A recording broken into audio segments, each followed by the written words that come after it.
Olha aí, salve Deus no coração de Jesus, amém? Louvado o nome do Senhor Jesus.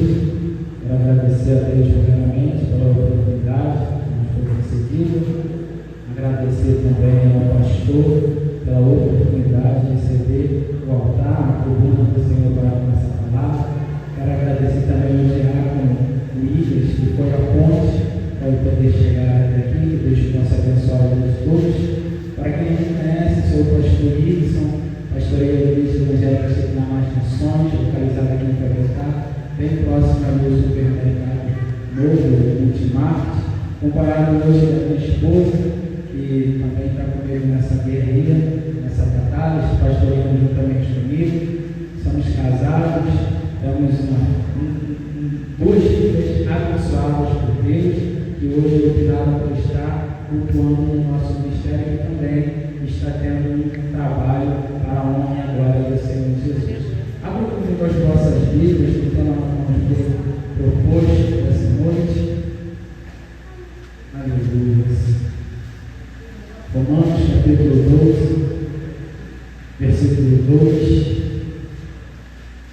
Deus possa estar falando no coração dos irmãos nessa noite e possa estar traduzindo a vocês a palavra dele, amém? Romanos 12, 2 vai dizer: e não vos conformeis com este mundo, mas transformai-vos pela renovação do vosso entendimento, para que experimenteis qual seja a boa, agradável e perfeita vontade de Deus. Coloque comigo a mão no seu coração e fale assim: Deus, fale comigo nesta noite. Amém. Você pode se assentar nessa noite. Que Deus ele possa nos trazer o entendimento de tudo que Ele quer tratar conosco. Um tema muito bom, muito interessante, falar sobre transformação. Nós sabemos que na natureza que Deus opera proporcionado, ela existe uma mutação, uma transformação desde o ventre, na verdade. Uma criança ela é formada e ela começa aí uma transformação primeiramente dentro do ventre. Após o seu nascimento, a criança ela tem uma transformação que é o seu período da infância. Depois ela cresce, passa pelo período da transformação da juventude, da sua adolescência. Logo após ela entra em um processo de um período de transformação da sua meia-idade, passa pela sua velhice e então chegamos no processo da nossa morte, aonde, por sinal, a transformação ela não acaba, ela continua. Estudos comprovam que até que a gente chegue no nosso determinado requisito do pó e ficar somente a forma ossória do homem nessa terra, ainda acontecem algumas transformações. Nós vemos que apóstolo Paulo, na sua carta aos Coríntios, capítulo 7, versículo 1, ele começa também falando acerca de uma transformação, que ao meu ver eu começo a entender que o ser humano ele está em uma constante obra. Nós não cessamos a nossa transformação, uma vez que estamos em Cristo Jesus. A gente entra, aprende com o Senhor uma coisa hoje, e amanhã o Senhor está nos ensinando acerca da mesma coisa de uma maneira diferente, ocorrendo em nós uma transformação. Certa feita eu estava no trabalho e saindo do trabalho conversei com alguns amigos e disse que estava empolgado para chegar em casa porque tinha um livro determinado que eu queria ler, e ele virou para mim e disse: mas você já não leu a Bíblia toda? Por que você vai ler a Bíblia de novo? E eu disse a ele: porque a Bíblia todos os dias ela se autotransforma em suas palavras, e por meio da transformação que há nelas, ela também me transforma. Nós estamos dentro de um versículo na qual Paulo ele vai falar com os homens de Roma acerca de uma transformação. Primeira coisa que nós devemos entender é que o apóstolo Paulo, na época da sua escrita da carta aos Romanos, o apóstolo Paulo ele ainda não tinha pisado em Roma, ele ainda não tinha conhecido os cristãos que lá congregando e vivenciando a experiência que o Senhor havia proporcionado para aqueles que se converteram. Então o apóstolo Paulo, por não ter fundado, por não ter criado a igreja de Roma, o apóstolo Paulo ele tem um certo cuidado, um certo tratado ao falar com a igreja de Roma. Ele começa a entender que a igreja de Roma ela não tem as suas raízes, as suas diretrizes, os fundamentos que ele aprendeu com Cristo. Então o apóstolo Paulo ele vai começar a escrever a carta de Roma, porque Roma ela está passando por um processo. O versículo que nós lemos menciona acerca de nós não se conformarmos com este mundo. O apóstolo Paulo ele está escrevendo para uma igreja que está passando pelo período, por um processo de perseguição.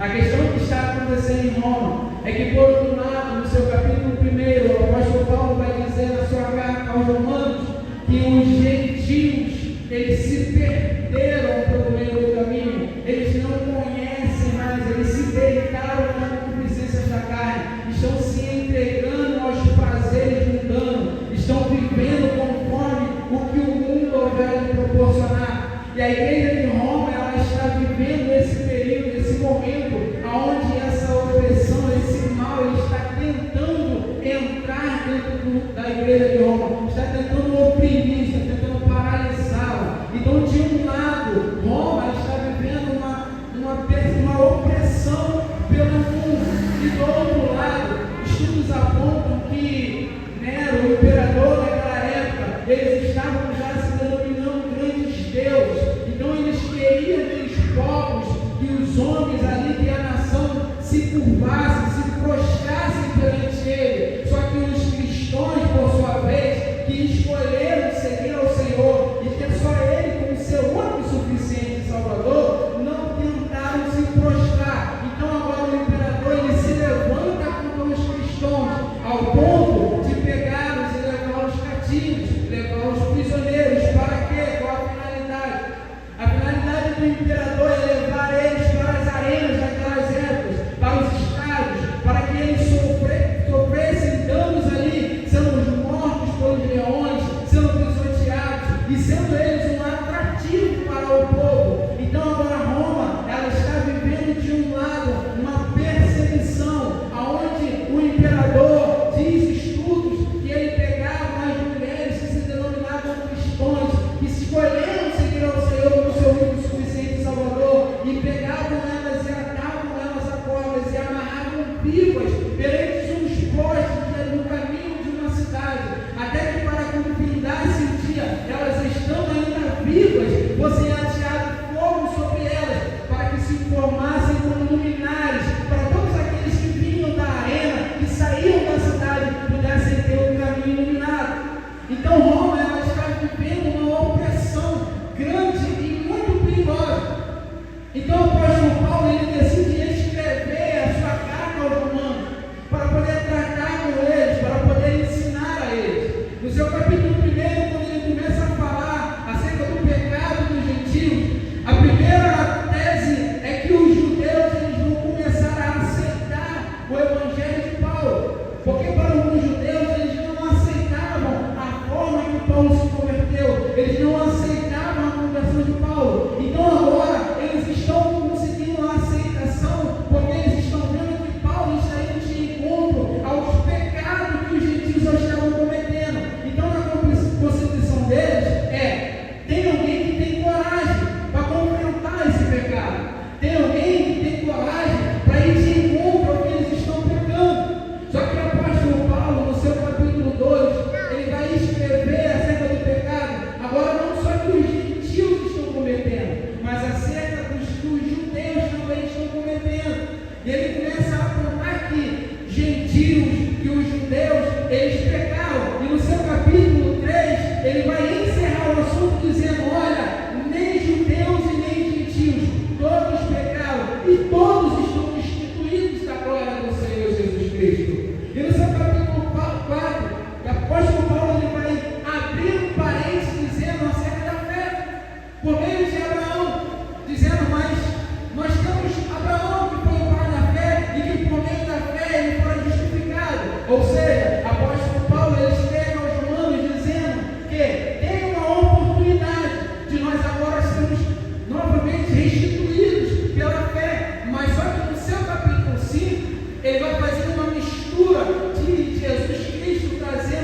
a essência desde o primeiro Adão como seu segundo, para apresentar aos judeus que estão em Roma, que não é por meio da fé de Abraão, mas assim agora por meio de Cristo, por meio de Jesus, porque eles precisavam entender, eles precisavam enxergar o que Paulo ele queria tratar com eles, nos seus capítulos que vão vir mais à frente, porque muitos ali ainda achavam que a lei, ela era um método ou uma metodologia de se viver.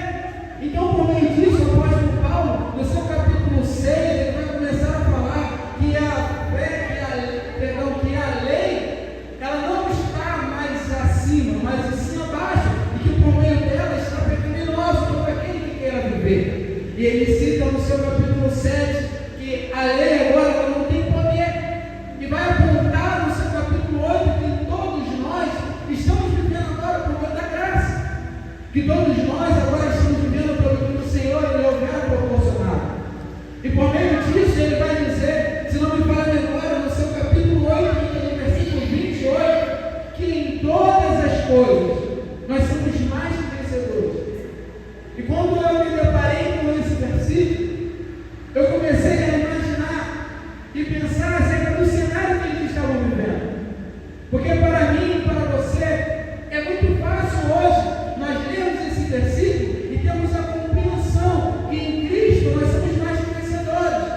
Eu hoje estou na minha casa, tenho meu carro, pela misericórdia tenho um ministério, a minha família está bem, a casa está bem. Nós moramos em um país onde a perseguição ela ainda não chegou aqui. Nós estamos aqui louvando, glorificando, exaltando o nome do Senhor Jesus.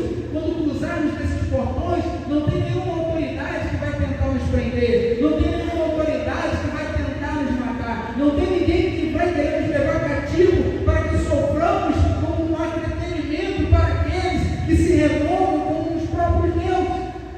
Então para nós é fácil, mas para os cristãos que estavam sofrendo toda essa perseguição, para quem estava vendo a sua esposa ser pendurada em um poste e ser atirada a fogo vivo, para quem estava vendo um pai ou um filho ser levado a um estágio para ser comido por leões, para ser espedaçado, para sofrer de entretenimento para aqueles que negaram a fé, é muito complicado você aceitar e absorver. Mas Paulo diz, em Cristo Jesus nós somos mais que vencedores, porque todas essas coisas não são propícias aos benefícios que o Senhor nos tem proporcionado. No seu capítulo 9, 10 e 11, apóstolo Paulo ele começa a argumentar com a igreja acerca de tudo aquilo que foi proporcionado dentro dos versículos anteriores e capítulos mencionados. E agora o apóstolo Paulo, dentro desse argumento, ele disse: não façam como os judeus, que receberam e negligenciaram daquilo que receberam, e por negligenciar o que receberam, concedeu a nós a oportunidade de agora termos a comunhão, de agora termos a graça e a misericórdia do Senhor alcançada para com cada um de nós, para que todos aqueles que estavam instituídos da graça e da misericórdia do Senhor Jesus agora possa ter a comunhão, possa ter a união, possa relatar. Ou seja, é Paulo dizendo: não desprezem o sacrifício que Cristo havia proporcionado, como os judeus dispensaram. Não menosprezem a palavra, não menosprezem o Evangelho, como os judeus menosprezaram. É Jesus ele falando para mim e para você: o que eu fiz para vós, não menospreze. Porque o que dá a entender que Paulo quer tratar com a igreja é que Israel, por sua vez, eles pararam espiritualmente a sua vida com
pastor Antônio Gilberto, ele tem uma frase que diz: o navio ele pode estar no mar, mas o mar ele não pode estar no navio. Na sua pregação ele diz: a igreja ela pode estar no mundo, mas o mundo ele não pode estar na igreja. E para isso nós precisamos entender e compreender que nós vivemos de uma forma diferenciada, que nós vivemos de uma forma totalmente diferente do mundo vai proporcionar para nós. Eu estava hoje no trabalho e a menina que trabalha lá ela é evangélica. Enquanto ela estava fascinando, ela estava ouvindo louvor. Eu saí para almoçar, quando eu voltei, ela estava almoçando, ouvindo uma pregação. Enquanto o período se passou, ela voltou a ouvir o louvor. Tinha um outro rapaz que estava trabalhando lá. Eles viraram para ela e disseram:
E isso não significa que eles deixaram de ser de Deus, mas pelo contrário, eles foram verdadeiramente íntegros no Senhor, por causa da transformação que ocorreu no meio deles. Nós não somos transformados por meio de homens, não somos transformados por meio de Cristo, porque por meio dele proporciona a nós o seu Espírito. E a palavra do Senhor vai dizer que não é o homem que convence ele dos seus maus caminhos, mas sim o Espírito Santo de Deus. Então, quando eu me permito estar na presença, quando eu me permito me entregar ao Senhor, eu sofro essa mutação de transformação. Pastor, e quando que acaba o meu período, o meu processo de transformação? Quando o Senhor ele voltar e arrebatar e levar a sua igreja. A palavra do Senhor diz que nós se tornaremos corpos incorruptíveis, para poder adorar e glorificar e exaltar ao nome do Senhor Jesus Cristo. Enquanto isso não acontece, apóstolo Paulo vai dizer: quem é santo, santifique-se mais ainda. Eu entendendo que a minha transformação ela é diária, ela é contínua, é dia após dia sem cessar, porque o Evangelho ele é renúncia dia após dia. A palavra ela também me diz: já cabe a cada dia o seu mal. Então eu preciso me auto-transformar todos os dias. Pastor, mas ninguém está precisando, ninguém está me reparando, ninguém está observando a minha transformação. Eu quando estava chegando hoje, passando pelo ônibus, eu vi uma árvore no pé de uma parede, que aparentemente o cenário é que aquela árvore é uma dessas árvores que dá em pé de parede pequenininha, com aquelas galhas fininhas, que normalmente a gente não dá atenção. E quando eu vi esse cenário, rapidamente me veio a memória, por ninguém ter dado atenção a um simples galho, hoje ela se tornou uma grande árvore. Estava estruturada, o tronco já era da grossura do meu braço. Se alguém desse ênfase para aquela árvore quando era pequena, talvez alguém arrancasse ela e ela hoje não estava lá. Então vai ter horas que você não vai ser notado. Vai ter horas que a sua transformação não vai ser notada. É Deus te escondendo para você amadurecer. É Deus te escondendo para você poder se auto-transformar ao ponto de que não seja qualquer pessoa que te pegue e te arranque pela raiz. Agora aquela árvore vai dar trabalho se eu nem quiser cortar ela e arrancá-la dali. A Bíblia diz que pelo mundo já sendo maligno, nós fomos tirados, nós fomos arrancados do lado do pecado, por meio de um alto preço. E agora que nós estamos em Cristo, o mundo ele tenta nos arrancar. E quando ele não consegue, estudos comprovam que algumas plantas que não têm força, elas procuram se auto-analisarem e se auto-prenderem a outras árvores que têm raízes, para poder ali crescer. Só que a forma que algumas delas se atacam, elas se abafam a raiz e faz com que ambos vão morrer. O mundo ele está tentando a todo tempo entrar em nossas raízes, a todo tempo abafar as nossas raízes, porque o mundo, por ser do maligno, já está determinado a morte. Eu e você não. Eu e você, diz a Bíblia, temos vida e vida com abundância, porque por meio da transformação que Cristo opera proporcionada a nós por meio do Evangelho, alcançamos no Senhor a oportunidade de sermos vivificados pela glória e pela fé de Cristo. Mas o mundo ele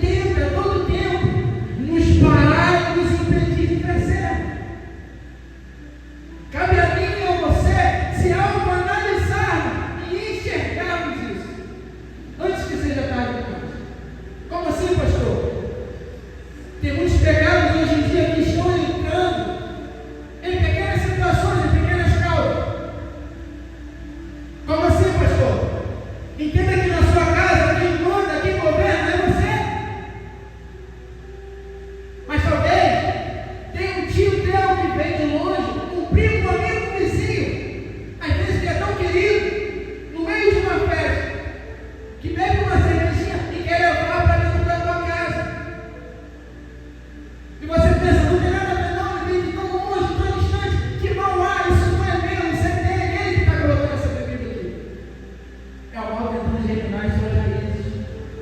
É o mundo tentando entrar para abafar, para paralisar o que o Senhor ele tem proporcionado. Ah, pastor, mas não vai acontecer nada. Vai! Eu me recordo quando eu fui fazer a minha festa de casamento. Foi literalmente proibido beber. Falei a todos que bebiam, é proibido. Não pode entrar bebido. Quiser participar da festa, vai participar. Se bebida alcoólica dentro do estabelecimento na qual foi locado. Aquele momento ele é meu, está sob o meu domínio, sob o meu governo. Me recordo até hoje, um colega ele foi para me ajudar para trabalhar com garçom. Ele chegou com uma garrafa de vinho, me chamou no canto e disse: Ibson, eu quero te pedir permissão para poder entrar com essa garrafa escondido. Pensa comigo, se é escondido, para quem que vai me pedir permissão? Porque eu naquele momento era a autoridade sobre aquele ambiente. Era o mal ele tentando entrar e pedindo para mim a permissão, deixa eu entrar com a bebida. E eu falei: cara, não pode. Eu gosto muito de você, está me ajudando, não está nem me cobrando para te, mas não pode. Ele falou: então eu vou beber essa garrafa toda aqui fora. Eu falei: aí eu contigo mesmo. Assim ele fez e entrou. Todos que chegaram na festa após ele, nem com um copo de cerveja cruzavam dentro do salão. Mas muitos foram para a porta de um bar que havia no portão para fora e estavam bebendo. E não entravam com um copo de cerveja nem para pegar uma porção de salgado. Porque nós temos que enxergar aonde o mal ele está tentando dominar.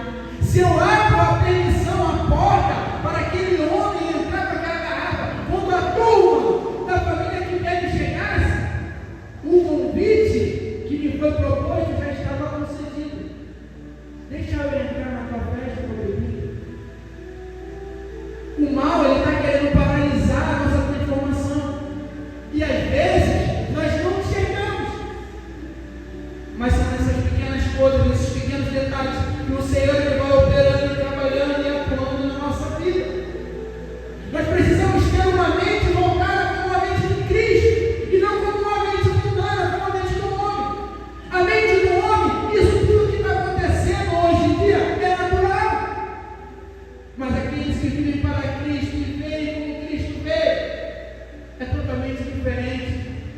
Porque nós não devemos andar como o mundo anda, nós não devemos ficar como o mundo fica. Nós estamos nesse mundo, mas não somos desse mundo. Somos meros passageiros, que logo voltaremos e nos encontraremos com o nosso Criador.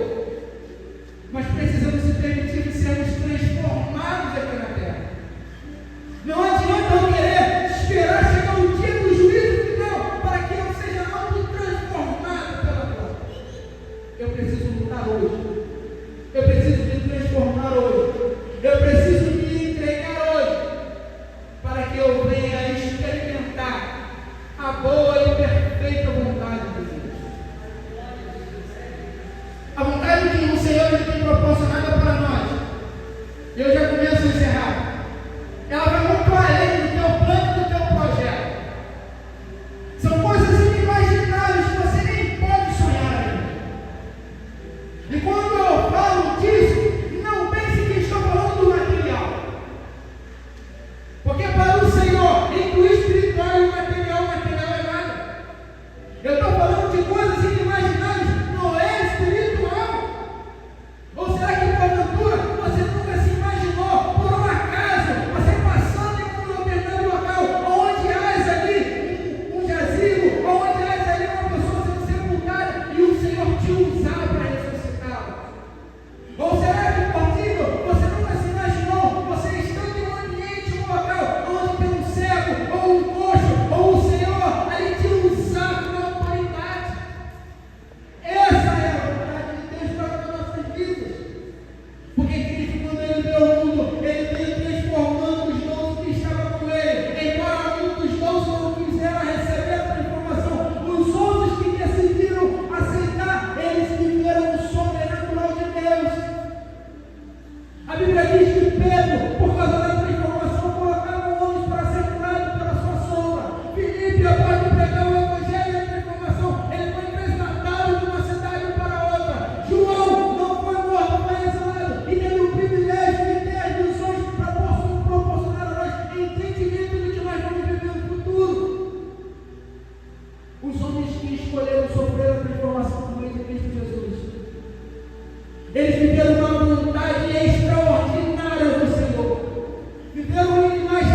E nós precisamos crer nisso.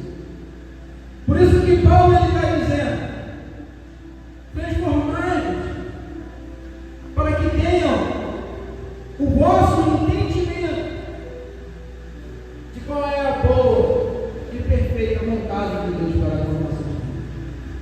Se nós entendêssemos isso, eu tenho certeza que nós vivemos mais ao Senhor, para podermos viver a transformação que Deus tem para cada um de nós. Eu sei que nenhum de vocês estão aqui por um acaso, assim como eu não estou. Porque o homem, ele não vem ao mundo por um acaso. O homem, ele vem ao mundo por um propósito. E o propósito do Senhor é que desde o ventre nós venhamos ser transformados para a honra e para a glória do Senhor Jesus Cristo. A honra é para o Senhor e a glória é para o Senhor. O homem aqui na terra, ele é apenas vaso, um instrumento na mão dele, sendo moldado, lapidado, transformado dia após dia sem cessar. Nós devemos entender o que Deus ele tem para a nossa vida. Olha, se liga juntamente comigo. Eu quero estar encerrando dizendo: quando Deus ele quis falar com o profeta Jeremias, ele disse: Jeremias, desce à casa do oleiro, porque eu quero falar contigo. E ele disse para que ele pudesse observar e analisar a forma que o oleiro trabalhava. E olhando, observando, viu ele que o vaso se quebrou na mão do oleiro. Não foi o oleiro que quebrou o vaso. E por meio disso houve uma transformação. O meio que o oleiro começar a tratar, a lapidar ele, para moldá-lo novamente. Na mão do oleiro nós devemos entender que nós devemos se quebrar. Na mão do oleiro nós devemos entender que não é sobre o que eu sei, não é sobre o que eu faço, é sobre o que ele sabe, é sobre o que ele faz. Na mão do oleiro nós temos que entender que não é sobre os meus desejos, não é sobre as minhas vontades, é sobre os desejos e as vontades dele, porque no Senhor nós estamos em transformação e só ele sabe qual é a boa, perfeita e a vontade dele para conosco. Se nós não entendemos e não compreendemos isso, nós não vamos conseguir viver o sensacionalismo da humanidade. Que Deus ele possa te trazer o entendimento e a sabedoria de tudo aquilo que eu não sou. Eu quero orar nessa noite por essa palavra, se o pastor me permite. Amém? Soberano Deus, eterno Pai, eu louvo e agradeço ao Senhor nessa noite pela oportunidade de abençoar cada um de nós que estamos aqui reunidos em teu santo e poderoso nome. Não somos nada, Pai amado, sem a sua palavra, sem a sua presença. A sua palavra diz, ó Pai amado, que tudo que foi feito sem ti, nada se fez, Senhor. E por isso nessa noite eu peço a ti, ó Pai amado, que nós venhamos se permitir estar com o Senhor dia após dia, para que nada venha ser feito por nós mesmos, mas sim por meio de ti. Que não seja, ó Pai amado, segundo o nosso querer e segundo a nossa vontade, mas que segundo o seu querer e a sua vontade. Que nós não venhamos, ó Pai amado, sofrer a transformação que o mundo nos proporciona, mas sim a transformação que o Senhor nos proporciona. Que não venhamos se permitir ser moldados por esse mundo, nem tampouco lapidados por ele, Senhor. Mas se sermos transformados e moldados pelo Senhor, que é o nosso Criador, que nos proporcionou os céus e a terra e tudo que nela há. Que venhamos viver, ó Pai amado, segundo o que nos é lícito,